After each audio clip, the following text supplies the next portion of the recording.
You know who else is way up? Who else? Not only Nick's stock. Okay, good. We're getting to the news. You're excited about Yes. this. The president's stock up. It is. And in the new CBS New York Times poll, the especially on the economy. Yeah, okay, let's start there. I like that. I wasn't going to, but if you're going to, well, it was the only twist my segue arm, I why had. not? New poll numbers are out this week offering some good news for President Obama's re-election. Absolutely. The latest CBS News New York Times poll shows the president is beating all 4 Republican presidential candidates in head-to-head matchups.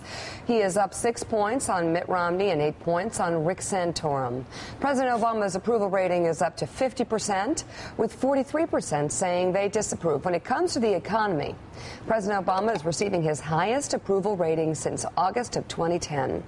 44% approve of his handling of the economy and 50% disapprove. I think these are pretty amazing numbers, especially given what's going on. You consider how badly the economy's doing. Donnie Deutsch, you go inside these numbers, and on the economy, the president is doing much better than anybody expected. It's been a long time since you've seen a 5. Yeah, incredible. As the first number in his approval rating. There's a difference between the real economy and what I'll call just the various benchmarks that the average American sees. They see the unemployment numbers going in the right direction. They see the housing starts going in the right direction. There's a gestalt, where I know this is your favorite word, of kind of good feelings, even though there's still a lot of problems. You talk to a lot of economists, and they think we're heading to a double dip. So there's a long way between now and November, but really kind of stunning numbers. But, you know, I keep hearing about this double dip, Mika, and I just don't see it coming. I mean, the unemployment rate keeps going down. A lot of other positive trend lines going up. I don't know that there's a double dip. A lot of people didn't see the first one. You know who is having a double dip? Who's that? Mitt Romney. Yeah. Oh, God. It's about a quadruple dip. Between you and Donnie this morning, I just want to start all over. No, what did I do? Mitt Romney, you're tiring. Has got to win in Michigan right now. 99%, 1% gestalt. Really? Less Donnie, more Reverend Al. Oh. All right. Just a week after his 3-state sweep, new numbers show the rise of Rick Santorum taking shape on a national level. 4 different polls this week show the former Pennsylvania senator either slightly ahead or in a statistical tie with Mitt Romney.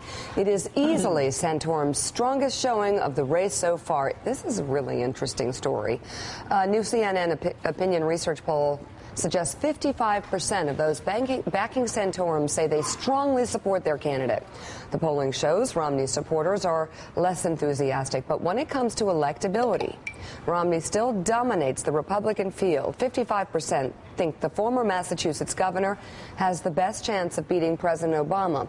Only 18% say Santorum is the most likely to win in a general election. And, of course, the pro-Romney people aren't just taking this lying down. The superPAC is not taking any chances. They're releasing an ad in the upcoming states, Arizona, Michigan, and they're going to really start hammering Rick Santorum. Let's take a look. How did Rick Santorum actually vote? Santorum voted to raise the debt limit 5 times and for billions in wasteful projects, including the bridge to nowhere. In a single session, Santorum co-sponsored 51 bills to increase spending and 0 to cut spending. Santorum even voted to raise his own pay and joined Hillary Clinton to let convicted felons vote. Rick Santorum, big spender, Washington insider. Restore Future is responsible for the content of this message. Al Sharpton, I see Donnie going like this. Good ad. No, good ad. Oh, you don't think I it's was good sharp. Well, okay. But the reference. So anyway, the president and his allies have to love this too. I mean, not only is he getting good numbers on the economy, Republicans continue to savage themselves into the spring. He's getting good numbers on the economy because it's seemingly trending the right way. But the fact that his opponents or his potential opponent are beating each other up for him also helps a lot, because they look like they're in this whole ball of confusion while he looks like he's operating with precision, he's governing, he's managing bad times. Well, it's a good time for him. I think that what is very striking to me is the only way Mitt Romney seems to advance is with negative ads. He can't sell himself. He destroys his opponent. He did it to Gingrich. He did it to any number of people. The great morning teacher Mike Bronico told us it was 6 front runners this time already. Right. So, and every one of them, how did they fall? Negative ads, just about. They didn't fall because they didn't have anything to say, because they didn't have anything to say in the beginning, in my opinion. It was negative ads. But, Mike, bottom line is, in the end, they fell. And the Romney people are not panicking at all. No, they're not. Most people would be panicking. They're, you know what? It may not be pretty. It may be like Gerald Ford beating Ronald Reagan in 1976. If we have to go to the convention, we'll go to the convention. But at the end of the day, we're going to out-muscle them. You get the sense, though, Joe, just from walking around the block, that a couple of funny things have occurred over the past 2 weeks, I would say, off of the poll with President Obama's approval ratings. One is that people are not really walking around saying, hey, the economy has recovered. They're still very apprehensive about the economy. But you do get a distinct sense that the parade of Republicans in all the debates, the compilation of all that evidence, finger-pointing, yelling back and forth, has had a weight on the voters' minds. They're thinking, who are these guys? The other thing is the HHS ruling last week. Now, the president came to it too late. He's compromised. I think most people feel that way. But I think many women looked at the Republican response and said, what? I mean, there wasn't a single, I can't recall a single Republican who achieved headlines by saying, you know, we have to have this compromise. It was the opposite. Most Republicans saying, no, you know, we shouldn't do this. They shouldn't have contraception, shouldn't have birth control. A lot of women, independent women, I think, are looking at that Republican field saying, whoa. Not just women. I mean, men. Contraception was, I mean, the only person debating contraception over the past 50 years was George Stephanopoulos. Well, the rest of us are contraception. Yeah, right, sure. Yeah. You know, it's like the Barnacle Boys. You know, Let's not. No. You know, Lewis told me something. I wanted to say this on Meet the Press, but I never got the chance. Lewis said he'd walk in on the Barnacle Boys beating the hell out of each other. Oh, yeah. And then, because that's what the Catholic Church does. Yeah. And then he tried to get in the middle of it, and they immediately turned on him, and they beat the hell out of him.